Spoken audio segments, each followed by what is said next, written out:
Hello students, how are you all? Hope so all of you are fine and happy. Welcome to my YouTube channel, Biology in Seconds. Today we will discuss the absorption of food. Let's start. Dear students, now absorption in small intestine. In the previous lecture we have discussed the digestion in small intestine. तो इससे पहले duodenum और jejunum में जो कुछ भी आपने खाया था वो और उसको मुकम्मल तौर पर फाइनल डिफ्यूजिबल सिंपल प्रोडक्ट्स में कन्वर्ट कर दिया गया था। जो आपने कार्बोहाइड्रेट्स खाए थे उनको ग्लूकोज और फ्रुक्टोज और गैलेक्टोज में यानी कि मोनोसैकेराइड्स में कन्वर्ट कर दिया गया था फाइनली इन द जेजुनम। और जो आपने प्रोटीन्स खाए थे वो मुकम्मल तौर पर डाइजेस्ट होने के बाद now they are converted into the structural and functional unit of proteins which are called as the amino acids. और आपने जो फैट्स खाए थे, लिपिड्स खाए थे या ऑयल्स से, किसी भी तरह का फैट था या किसी भी तरह का लिपिड था, ultimately that has been converted into the fatty acid and the glycerol. तो डियर स्टूडेंट्स, ये जितने भी प्रोडक्ट्स ऑफ डाइजेशन बने, अब बारी है कि इनकी एब्जॉर्प्शन की, कि अब ये एब्जॉर्ब होंगे तो तभी हमें इससे फ़ायदा हो सकता है। और आपको पता है कि जो हमारे अंदर डाइजेस्टिव सिस्टम है, इट एग्जिबिट्स होलोजोइक न्यूट्रिशन। हम इसे कहते हैं, हमारे अंदर जो डाइजेस्टिव या न्यूट्रिटिव सिस्टम है, दैट इज़ होलोजोइक न्यूट्रिशन। कि it involves ingestion, then digestion, then absorption, then assimilation and finally the egestion. ठीक है, तो ये सारे प्रोडक्ट्स, ये सारे प्रोसेसेस हैं, मिल करके हमारा डाइजेस्टिव सिस्टम काम कर रहा है। तो हमने इंजेशन भी कर ली, हमने उसकी डाइजेशन भी कर ली, अब बारी है उसकी एब्जॉर्प्शन की। तो एब्जॉर्ब होगा तो तभी वो हमारे काम का है। अगर जो कुछ खाया और एब्जॉर्ब ना हुआ तो वो हमारे किसी काम का नहीं है। It will be wastage as it is. जिस तरह से वो खाया था उसी तरह से वो वेस्ट हो जाएगा। तो उसकी एब्जॉर्प्शन जो है that takes place in the last part of the small intestine which is called as ileum. So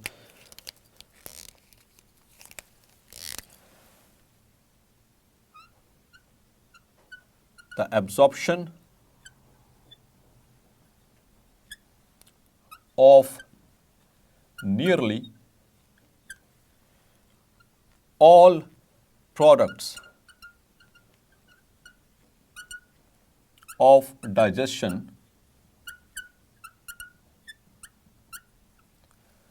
takes place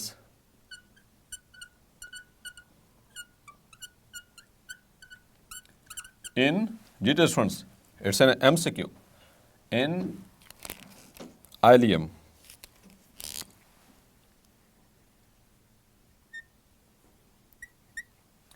The last or the terminal part of small intestine and also the longest part of the small intestine. ठीक है, small intestine as it वैसे ही सबसे longest part है पूरे digestive tube का, 6 metre long, लेकिन उसमें भी 3.5 मीटर सिर्फ आइलियम है। यानी इस स्मॉल इंटेस्टाइन में भी सबसे लंबा जो पार्ट है वो आइलियम है। So ileum, it is 3.5 meters long tube having many folds. इसमें folds मौजूद हैं which have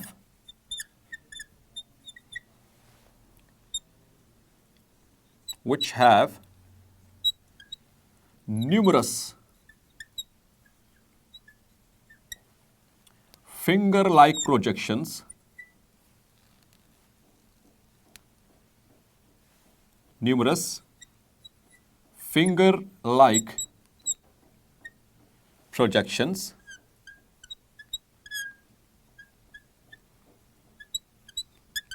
called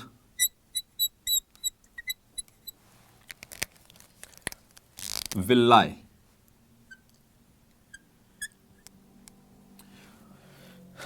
Due to which, in villi की वजह से, due to which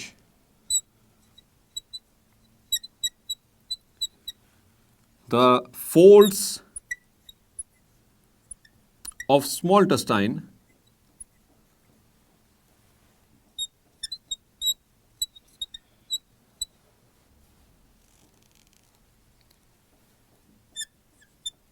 मतलब कि यहां पर हम आइलियम की बात करें, ठीक है, आइलियम गिव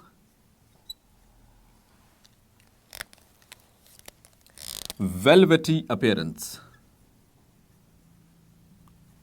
velvety appearance। तो स्मॉल इंटेस्टाइन के अंदर न्यूमरस फोल्ड्स हैं, ठीक है, इट इज फोल्डेड। फोल्ड्स का मकसद है कि ताकि एरिया ऑफ जो सरफेस एरिया फॉर एब्जॉर्प्शन उसको इंक्रीज किया जाए, और सरफेस एरिया को मजीद इंक्रीज किया जाता है by numerous finger like projections, जिनको हम विलाय कहते हैं। और विलाय की वजह से जो वो फोल्ड्स हैं दे अपीयर वेलवेटी। जैसे वेलवेट का कपड़ा आपने देखा होगा, वेलवेट के ऊपर वो छोटे छोटे छोटे छोटे इस तरह से वो सॉफ्ट सॉफ्ट उभरे हुए पार्ट्स होते हैं, इसी तरह से वेलवेटी अपीयरेंस आ रही होती है। वी से वेलवेटी और वी से विलाई याद रखिएगा एमसीक्यूज के लिए, ठीक है। So velvety appearance is due to villi. और वेलवेटी अपीयरेंस होती कहाँ पर है? In the ileum of ileal folds, in the ileal folds. अब डियर स्टूडेंट्स, यहाँ पर विलाई की जो यहाँ का सबसे इंपॉर्टेंट हिस्सा है दैट इज द विलस। सो इसके हवाले से हम डिटेल से बात करेंगे। जो कुछ भी प्रोडक्ट्स ऑफ डाइजेशन है इसी के अंदर ही एब्जॉर्ब होने, तो किस तरह से एब्जॉर्ब होने, किस प्रोसेस के जरिए एब्जॉर्ब होने, all of the details will be shared. So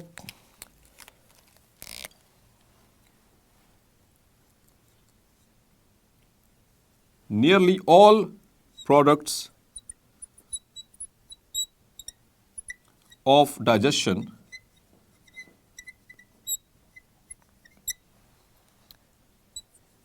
are absorbed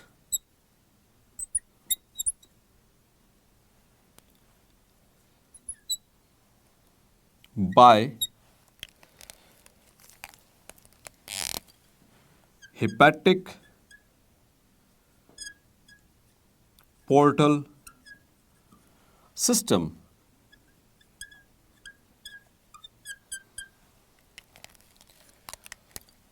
to the liver। जो कुछ भी आपने खाया, जो कुछ भी आपने पिया, जो कुछ खाया पिया, अल्टीमेटली एब्जॉर्ब होने के बाद हमारे जो ये गट है वहाँ से, यानी कि हमारा जो इंटेस्टाइनल सिस्टम है, वहाँ से सारी चीज़ें एब्जॉर्ब होकर के सबसे पहले कहाँ पर पहुँचेंगी? लिवर में। इंटेस्टाइन्स और लिवर के दरमियान में there is a network of hepatic portal system. वहाँ पर हेपेटिक पोर्टल छोटी छोटी ब्रांचेस हैं, वेन्स हैं, वो अल्टीमेटली मिल करके बनाएंगी हेपेटिक पोर्टल वेन। और वो hepatic portal vein it will B drained into the liver. Liver में पहुँचेगा, लिवर उसको छानबीन करेगा, उसके अंदर कोई किसी भी तरह का अगर कोई टॉक्सिक मटेरियल है, किसी भी तरह की कोई मतलब कि हार्मफुल ड्रग है, उसको डिटॉक्सिफाई करेगा। उसकी क्लियरेंस करने के बाद, इसीलिए तो आपने पढ़ा था कि लिवर को सेंट्रल मेटाबॉलिक स्टेशन भी कहते हैं, जो सेंट्रल क्लियरिंग हाउस भी कहते हैं। तो ये जो कुछ भी आया था आपने खाने के बाद एब्जॉर्ब हुआ, उसको क्लियर करेगा कि उसमें कोई नुकसानदेह चीज़ तो नहीं है। अगर कोई नुकसानदेह चीज़ हुई तो उसको रिमूव करेगा, और फिर उसके बाद उसको हेपेटिक वेन के जरिए इन्फीरियर वेना केवा में भेजेगा। इन्फीरियर वेना केवा फिर आगे हार्ट में, और फिर हार्ट से पूरी बॉडी में वो डिस्ट्रीब्यूट हो जाएगा। तो इतना बेहतरीन सिस्टम है अल्लाह ताला ने हमें दिया कि इतने फिल्टर्स हैं। हम जो कुछ भी खा रहे हैं, पी रहे हैं, माउथ से स्टार्ट हो जाता है उसका फिल्टर होना, स्टमक में पहुंचकर मजीद फिल्ट्रेशन, आगे इंटेस्टाइन में पहुंच के मजीद उसकी फिल्ट्रेशन, फिर वहाँ से जब एब्जॉर्ब होकर के लिवर में पहले पहुंचाया जाता है, वहाँ पर मजीद उसकी फिल्ट्रेशन हो रही है। रास्ते में बहुत सारी ब्लड वेसल्स हैं, वो लिम्फेटिक सिस्टम है आपका जो कि उसको फिल्टर कर रहा होता है, ठीक है। स्प्लेन फिल्टर कर रही होती है। सो किसी भी तरीके से बस उन माइक्रो ऑर्गेनिजम्स को जो कि आपके लिए नुकसानदेह हो सकते हैं, जो टॉक्सिन्स जो आपके लिए नुकसानदेह हो सकते हैं, उनके असरात को ज़ाइल करके, उनको बॉडी से रिमूव करके, और आप तक सिर्फ प्योर चीज़ पहुंचाई जाती है। Clear? So thanks to Allah जिसने इतना ज़बरदस्त सिस्टम हमें प्रोवाइड किया। अब डिस्कस करते हैं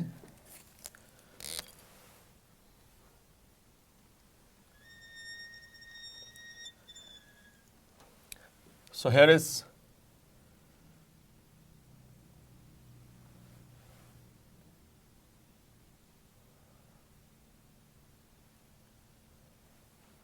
the small intestine, the ileum.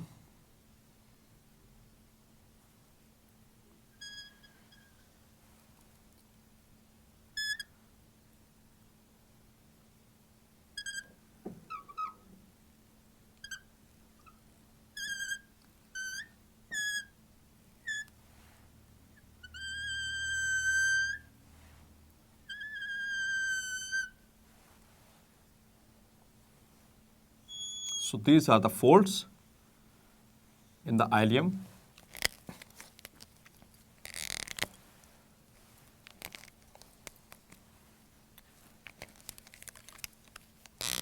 Here is the cut section, a little bit cut section.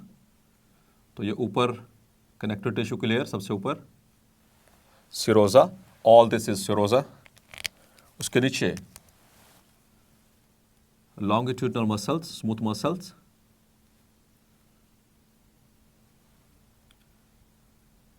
उसके नीचे की जो लेयर है that is of the smooth circular muscles. Clear? और यहाँ पर आ रही हैं फिर the branches of the hepatic portal system. Clear? Along with the arterial blood supply, यहाँ पर वो भी पहुँच रही है। और यहाँ पर मौजूद हैं छोटी छोटी ये finger like projections.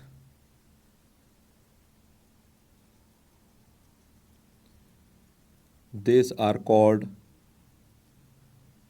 villi, जो कि इन folds के ऊपर मौजूद हैं, जिसकी वजह से folds की appearance क्या आती है?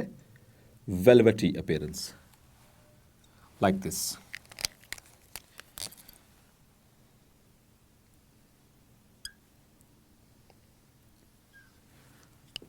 So this is the structure of small intestine. These are the veins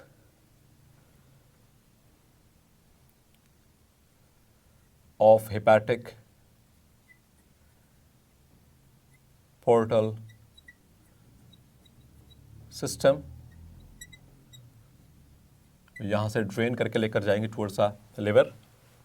This is serosa, the outermost layer, the first layer of the outermost layer of the digestive tract. उसके नीचे ये longitudinal muscles,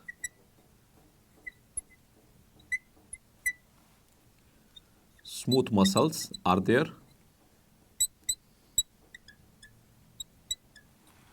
And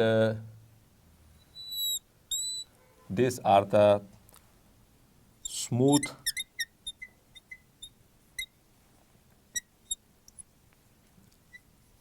circular muscles.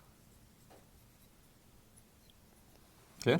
So forming the muscularis. और उसके नीचे फिर मौजूद है mucosa and सब म्यूकोजा, वो उसके नीचे है। ठीक है। और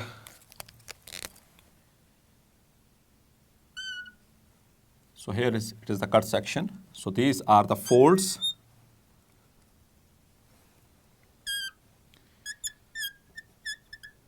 of ileum, and these are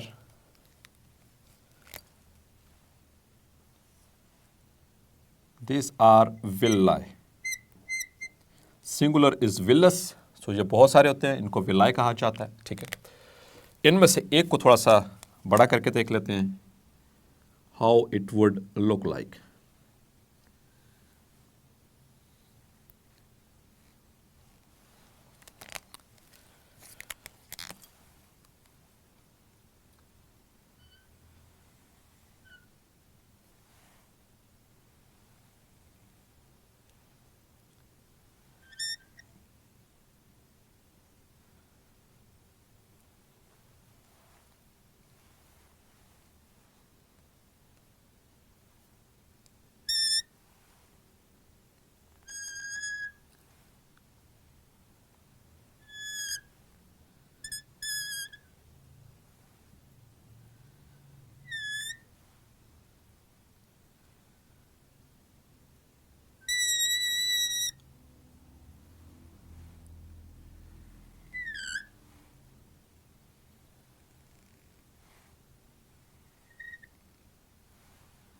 So this is the simple single cell layer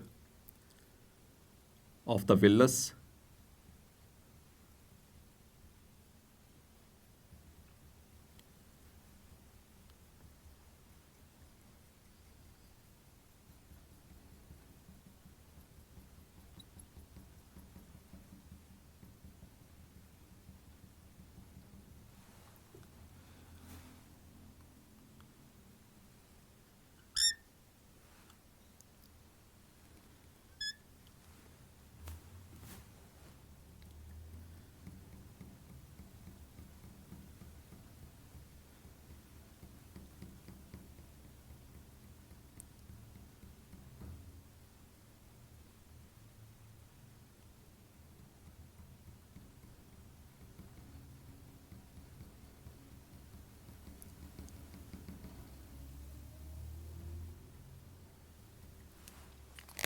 और इनके सेंटर में मौजूद है a lymph capillary,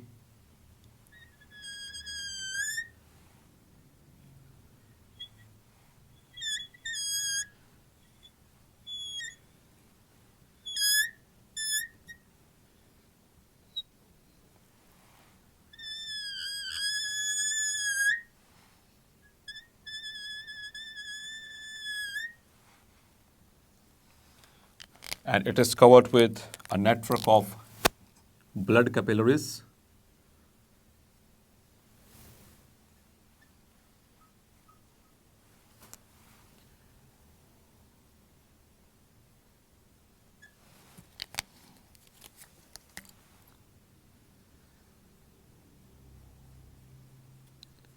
So here is a capillary network.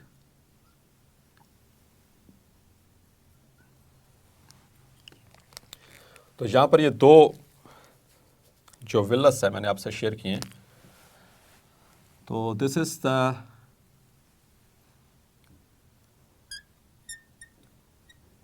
epithelial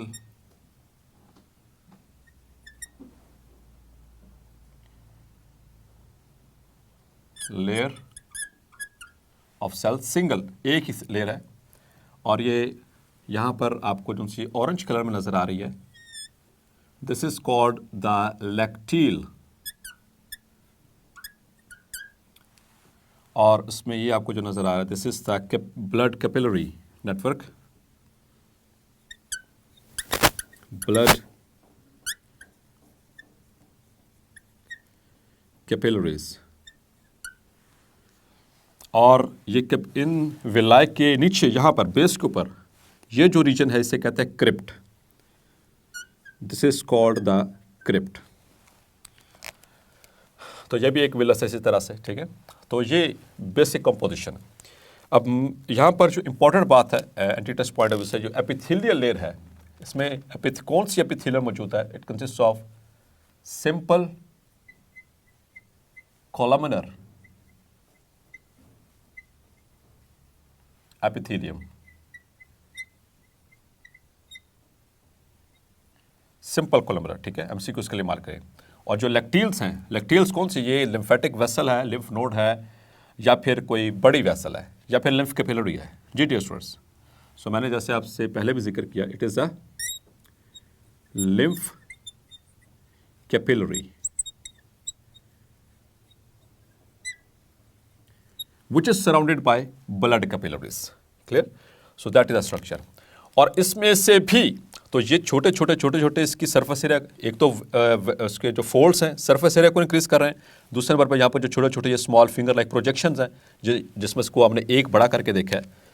so this is the structure of villous, this is a villous, ये एक villous है, ये दूसरा विलस है, इसके पीछे जो बहुत सारे हैं। और अब जो विलाय इन इसका सरफेस एरिया को इंक्रीज करते हैं, इनके अंदर जो ये सिंगल सेल्स हैं एपिथेलियल सेल्स, इनमें से अगर आप एक को बाहर निकाल के देखें तो वो आपसे पता चलेगा कि ये भी इन्वॉल्व हैं in increasing the surface area for the absorption.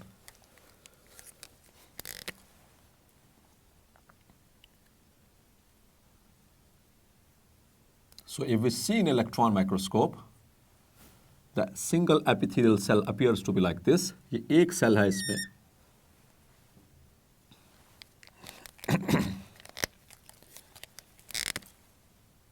here is the nucleus, and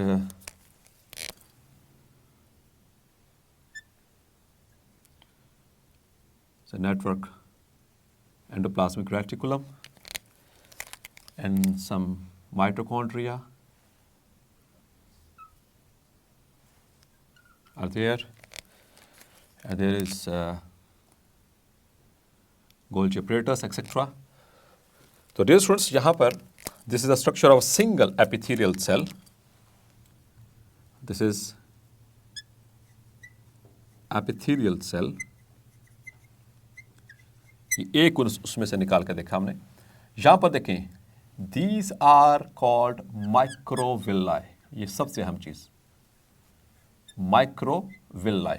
so villi के अंदर, हर सेल के अंदर छोटे छोटे माइक्रोविलाई ये सिर्फ इलेक्ट्रॉन माइक्रोस्कोप में नजर आते हैं, ठीक है, तो they are only visible in the electron microscope.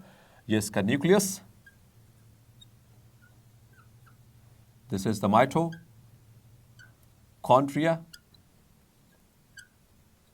Clear. So ये microvilli plus folds, all these are used to increase the surface area for the absorption of the products of digestion। तो अल्लाह ताला ने इतना ज़बरदस्त किस्म का आपके अंदर सिस्टम बनाया। आपने नाम सुना होगा, देसी लैंग्वेज हम कहते हैं ओजड़ी।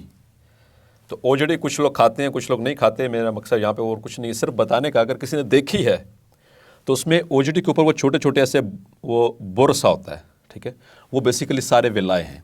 या आपने टावल देखा हो, ठीक है, तौलिया के ऊपर वो छोटा छोटा सा बुर होता है, बिल्कुल इसी तरह सी अपीयरेंस होती है हमारी आइलियम की, ठीक है। तो उसमें वो छोटे छोटे जो बुर नज़र आ रहे होते हैं, actually they are the villi, ठीक है। इसी तरह वो जो एनिमल्स की जो सी स्मॉल इंटेस्टाइन है, वो जो ओजड़ी निकाली जाती है, उसमें भी यही चीज़ है, ठीक है। So they increase the surface area for the absorption in us as well as in them.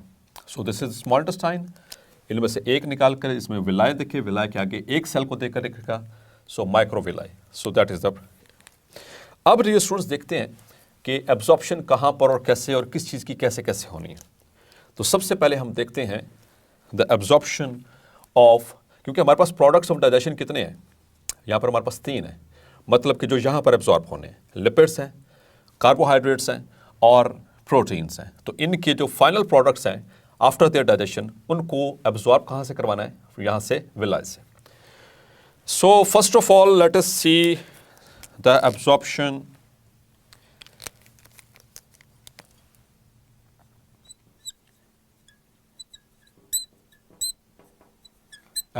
of carbohydrates।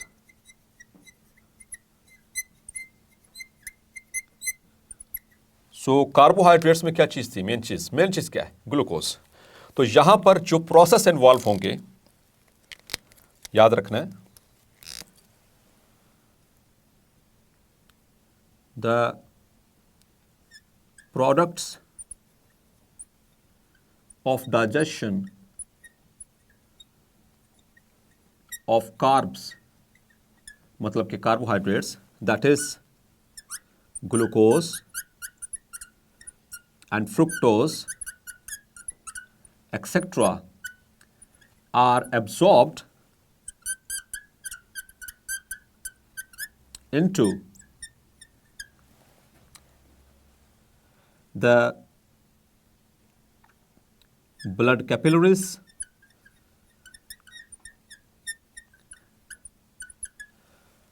by the combo of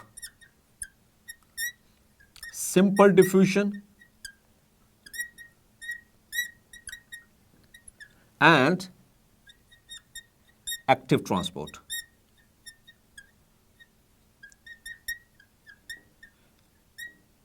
clear. तो इन दोनों के कॉम्बो से जो ग्लूकोज और ये जिनसे नॉन ग्लूकोज जो कार्बोहाइड्रेट्स हैं, वो यहाँ से एपिथेलियल लेयर को क्रॉस करेंगे, ठीक है। सो this is, let's suppose this is the glucose and the non glucose carbs, so they will cross this epithelial layer and enter into the capillary network। इस तरह से यहाँ पर तो प्रोसेस कौन सा होगा, डिफ्यूजन एंड एक्टिव ट्रांसपोर्ट, इन दोनों को कॉम्बो होगा। लेकिन यहाँ पर सबसे एक अहम चीज़ याद रखनी है, स्पेशली हमारे पास जो कार्बोहाइड्रेट्स में सबसे अहम चीज़ कौन सी है, कौन सा कार्ब है चूँकि सबसे अहम है, दैट इज ग्लूकोज। तो डियर स्टूडेंट्स, ग्लूकोज के हवाले से स्पेसिफिकली आपने याद रखना है that among the carbs, glucose is transported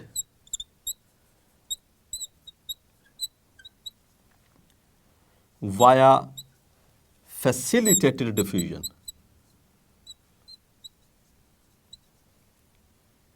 ये बहुत अहम पॉइंट है एमसीक्यूज के लिए। वैसे बाकी चीज़ें जो दूसरे नॉन कार्बोहाइड्रेट यानी कि नॉन ग्लूकोज जो पार्ट्स हैं इस कार्बोहाइड्रेट्स के, जिनसे उनके प्रोडक्ट्स हैं, वो सिंपल डिफ्यूजन से या एक्टिव ट्रांसपोर्ट से तो चले जाएंगे। लेकिन ग्लूकोज की स्पेशलिटी याद रखनी है कि glucose is transported via facilitated diffusion. ये खास चीज़ है, इंपॉर्टेंट है, मार्क कर लीजिए। तो यहाँ से फिर ब्लड कैपिलरीज से होता हुआ वो कहाँ जाएगा, यहाँ से ये capillaries they will enter into the hepatic portal system, ठीक है। यहाँ से इनको कहाँ पे ट्रांसपोर्ट कर दिया जाएगा, into the hepatic portal system. और हेपेटिक पोर्टल सिस्टम में जाकर के क्या होगा कि जो नॉन ग्लूकोज कार्ब्स हैं आर कन्वर्टेड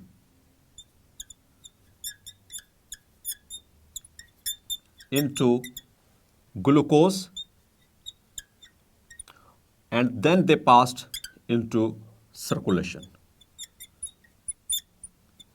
अगर तो ज़रूरत है सर्कुलेशन में एनफ अमाउंट चल रही है तो फिर इनको स्टोर कर लिया जाएगा लीवर के अंदर इन द फॉर्म ऑफ ग्लाइकोजन, और बाकी को ट्रांसपोर्ट कर दिया जाएगा ताकि वो बॉडी के सेल्स तक पहुंचाई जा सके, ठीक है, ताकि वो इस्तेमाल हो सके। So that is the absorption of that is how the absorption of carbohydrates takes place।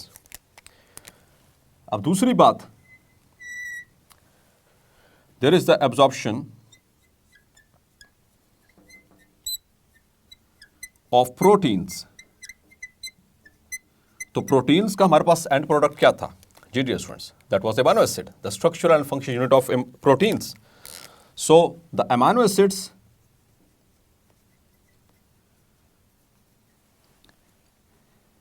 also enter via simple diffusion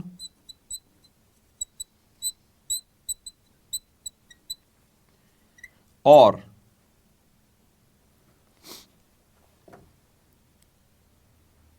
active transport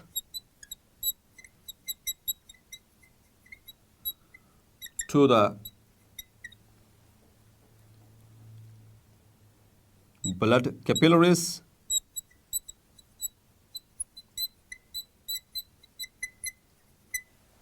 और ब्लड कैपिलरी से कहाँ पर जाएगा, to the hepatic portal system,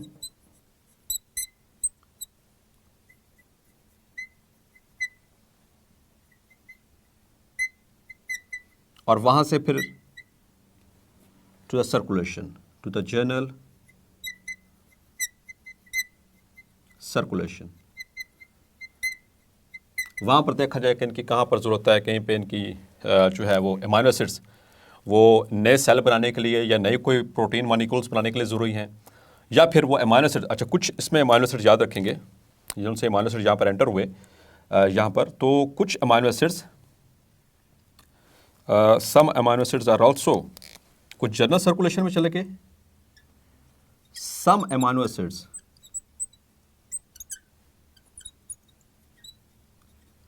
are used for energy, वो उसको energy हासिल करने के लिए भी इस्तेमाल हो सकते हैं, मतलब कि उनको अमीनो एसिड्स को कन्वर्ट किया जाएगा इनटू द कार्बोहाइड्रेट्स और फिर कार्बोहाइड्रेट्स को यूटिलाइज करके एनर्जी के लिए इस्तेमाल कर लिया जाएगा कुछ अमीनो एसिड्स को। लेकिन ज़्यादातर अमीनो एसिड्स आपके जो स्ट्रक्चरल फॉर्मेशन है आपके बॉडी के स्ट्रक्चर्स के, चाहे वो फंक्शनल प्रोटीन्स हैं या चाहे वो स्ट्रक्चरल प्रोटीन्स हैं, दोनों में, तो जहाँ जहाँ पर इनकी ज़रूरत है आइदर देयर स्ट्रक्चरल प्रोटीन्स, वहाँ पर उनको बनाने के लिए ज़रूरत है तो अमीनो एसिड को वहाँ पर ट्रांसपोर्ट कर दिया जाएगा। जो फंक्शनल प्रोटीन्स हैं जैसे हार्मोन्स हैं, जैसे एंजाइम्स हैं, तो उनकी जहाँ पर सिंथेसिस हो रही है, जहाँ पर वहाँ पर उनकी फॉर्मेशन हो रही है, तो कुछ अमीनो एसिड्स को वहाँ पर पहुँचा दिया जाएगा, और बीच में थोड़े बहुत अमीनो एसिड्स जो है वो एनर्जी पर्पज़ के लिए भी इस्तेमाल होंगे। Clear? Now dear students, the absorption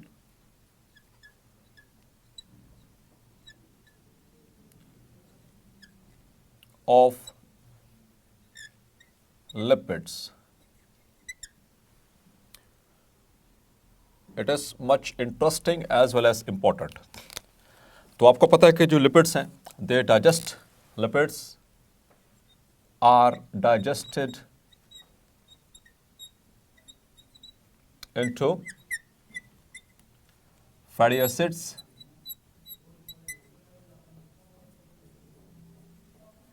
and glycerol।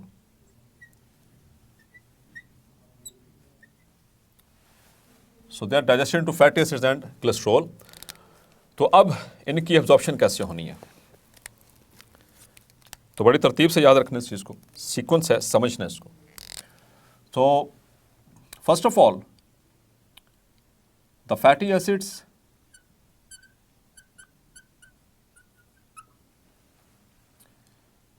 Plus glycerol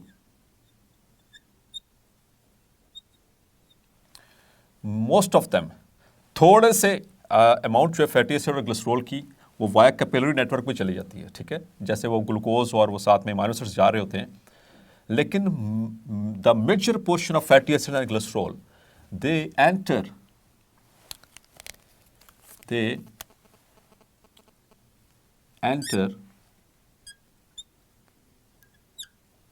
epithelial cell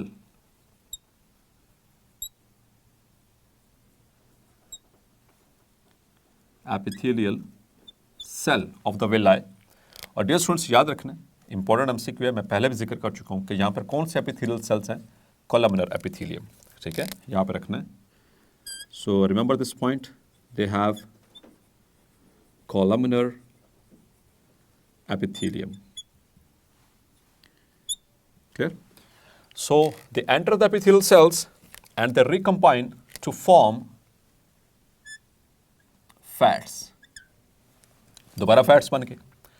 अब ये फैट्स क्या करेंगे, they will leave the epithelial cells,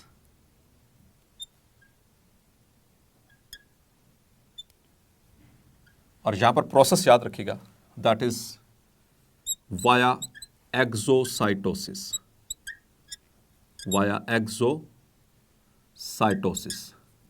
MCQ है ये। And enter the into the lacteal. अब लैक्टील क्या है, हमने डिस्कस किया, the lymph capillary, it is the lymph capillary,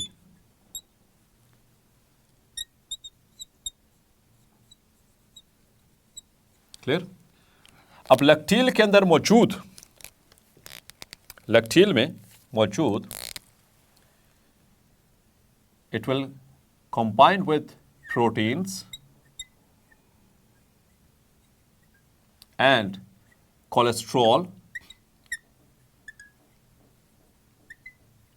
and the triglycerides,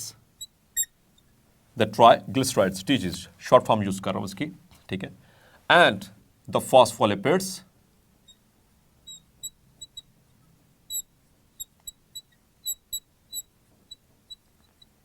लेकिन आपकी यहां पर इंपॉर्टेंट चीज जो याद रखने वाली है वो ये दो हैं कि ये जो फैट्स है जो यहां से आई थी, so the fats they will combine with these chemicals जो कि कहाँ पर मौजूद हैं, लिम्फ के अंदर मौजूद हैं, ठीक है, लिम्फ के अंदर मौजूद हैं, into the lacteal, इसके साथ कंबाइन करके बनाएंगे, combine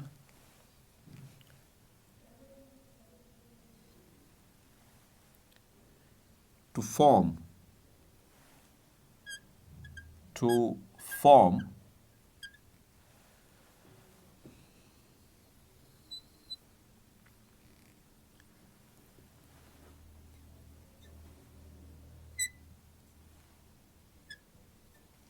4 important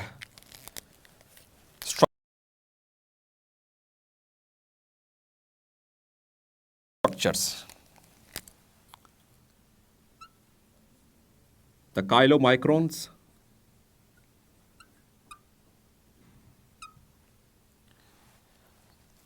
which are also called as ultra low density lipoproteins.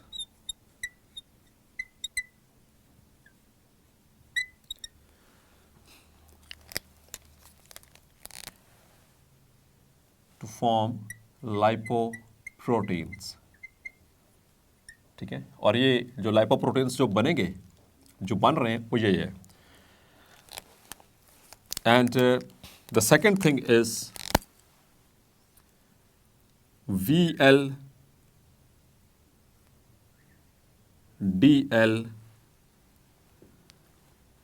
Number 3 is LDL, and number 4 is HDL. तो ये 4 तरह की लाइपोप्रोटीन्स बनेगी। काइलोमाइक्रॉन्स भी लाइपोप्रोटीन्स हैं, लेकिन इनको एक अलग से नाम दिया गया है। ये सबसे साइज में बड़ी होती हैं। जितनी भी लाइपोप्रोटीन्स ये 4 किस्म की बन रही हैं इनके कॉम्बो से, उसमें सबसे बड़ी दे आर द काइलोमाइक्रॉन्स। क्लियर? और ये अल्ट्रा लो डेंसिटी लिपोप्रोटीन्स हैं, मतलब कि they have got 99% lipids and only 1% proteins, सिर्फ 1%। इस वजह से इनको कहते हैं अल्ट्रा लो डेंसिटी लिपोप्रोटीन्स। सो ये बेसिकली ट्रांसपोर्ट, इनको कैरियर भी कह सकते हैं, कि जो उनसे एब्जॉर्ब्ड फैट्स हैं उनको लिवर तक पहुंचाना, और लिवर आगे उसको प्रोसेस करके किस तरह से आगे पहुंचाता है हमारी बॉडी में, तो उसको प्रोसेस करवाने के लिए उनकी ट्रांसपोर्ट फॉर्म है मोस्ट ऑफ द लिपिड्स की, that is in the form of chylomicrons. दूसरा, ये दूसरी टाइप की जो प्रोटीन्स हैं, they are VLDL, they are called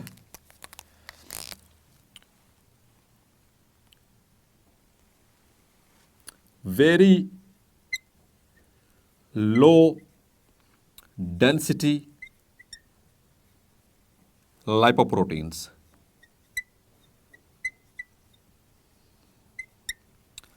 Very low density lipoproteins.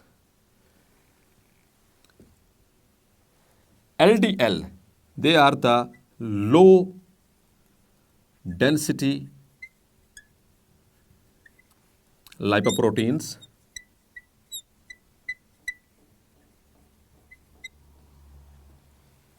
And HDL stands for high density lipoproteins.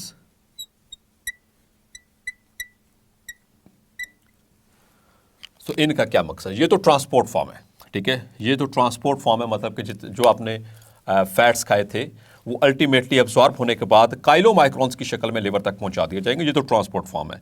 लेकिन इनके अंदर प्रोटीन्स देखें 1%, ओनली 1%, और लिपिड्स मैक्सिमम 99%। इसी वजह से अल्ट्रा लो डेंसिटी कह रहे हैं। Ultra low density in the sense कि इनके अंदर प्रोटीन का कंटेंट बहुत कम है।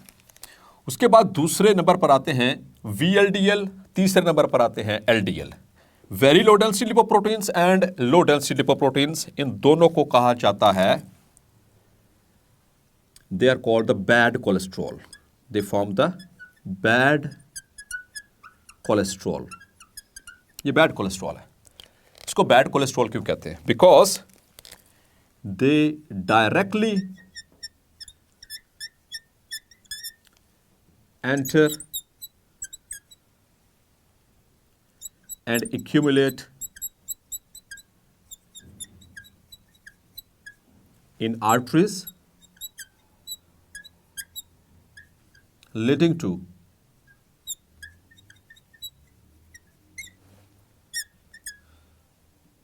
arteriosclerosis and atherosclerosis.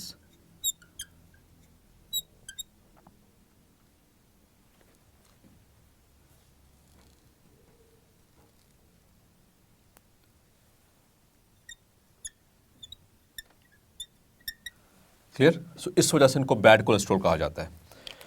जबकि HDL, this is called good cholesterol. इसको गुड कोलेस्ट्रॉल कहा जाता है। इसका लेवल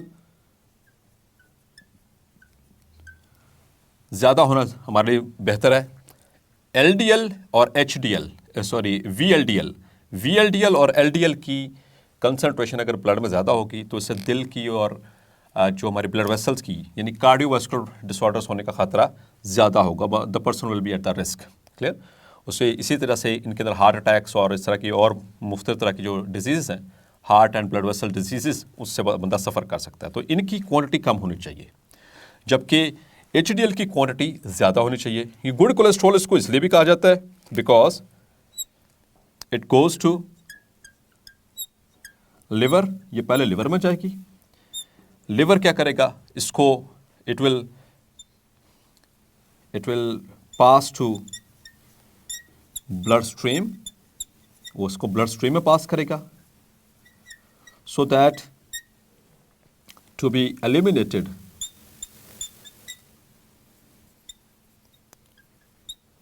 सेफली। मतलब कि ये इस शक्ल में अगर लाइपोप्रोटीन्स होंगी, हाई डेंसिटी लाइपोप्रोटीन्स, तो उसमें ये आसानी से बॉडी से रिमूव हो सकती हैं, जबकि ये रिमूव आसानी से नहीं होती है, ये जमा हो जाती हैं, एक्यूमुलेट हो जाती हैं ब्लड वेसल्स के अंदर, तो इसलिए ये ख़तरनाक है। HDL हाई डेंसिटी लिपोप्रोटीन, मतलब इसमें प्रोटीन का कंटेंट ज़्यादा होता है, तकरीबन 50% के करीब करीब होता है, इससे प्लस होते इसमें प्रोटीन्स होती हैं, और उससे बाकी के जो उनसे ये लिपिड्स हैं उसके अंदर बाकी कंपोजिशन में। LDL में 50% से भी कम प्रोटीन्स होती हैं, ठीक है, अब नियर अबाउट 25%, और VLDL में उससे भी कम परसेंट जो प्रोटीन्स, और ये अल्ट्रा लो डेंसिटी लिपोप्रोटीन्स जिनको हम काइलोमाइक्रॉन्स कह रहे हैं, इनके अंदर तो सबसे कम जो प्रोटीन का कंटेंट होता है। तो ये प्रोटीन के कंटेंट के एतबार के ऊपर हमने इनको नाम दिया हुआ है ultra low density lipoproteins which are called chylomicrons, very low density lipoproteins, low density lipoproteins and their high density lipoproteins. तो इसमें जो अच्छी वाली हैं वो ये हैं, क्योंकि ये आसानी से बॉडी से रिमूव हो सकती हैं, और ये डायरेक्टली पहले लिवर में जाती हैं, कि ब्लड वेसल्स में पहले नहीं जाती हैं, हमारे ब्लड स्ट्रीम में नहीं जाती हैं, जबकि ये दोनों डायरेक्टली ब्लड स्ट्रीम में चली जाती हैं, वहाँ पर जाकर एक्यूमुलेट भी हो जाती हैं, तो इस वजह से ये आसानी से रिमूव नहीं हो सकती। तो डियर स्टूडेंट्स, इस तरह से बन गई। अब ये सारे ये लाइपोप्रोटीन्स बन गई। अब तो ये सिर्फ हमने लाइपोप्रोटीन्स का पोर्शन पढ़ा है कि ये लाइपोप्रोटीन्स बन गई। अब ये लाइपोप्रोटीन्स एंटर कहाँ पे हो रही हैं? All these are carried into the blood. All these are carried into the blood. ये ब्लड में गई। ब्लड में एक एंजाइम होता है which is called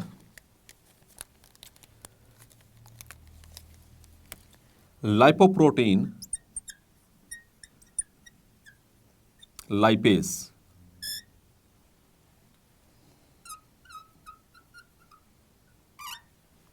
This enzyme, or it is also called LPL. So this enzyme will convert the lipoproteins in lipoproteins को convert the lipoproteins, ये जो सी lipoproteins हैं ये सारी, इनको तोड़ेगा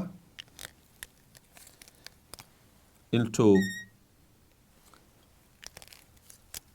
lipids, again into the fats plus proteins, ठीक है।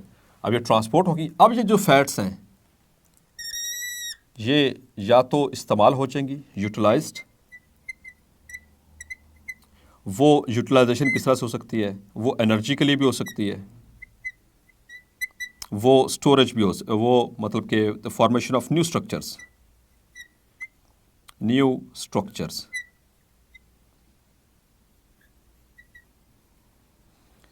जबकि बाकी के जो प्रोटीन्स हैं दे मे बी स्टोर्ड, बाकी के जो फैट्स हैं they may be stored either in the liver और आइदर अंडर द स्किन के अंदर, so to make the subdermal fats.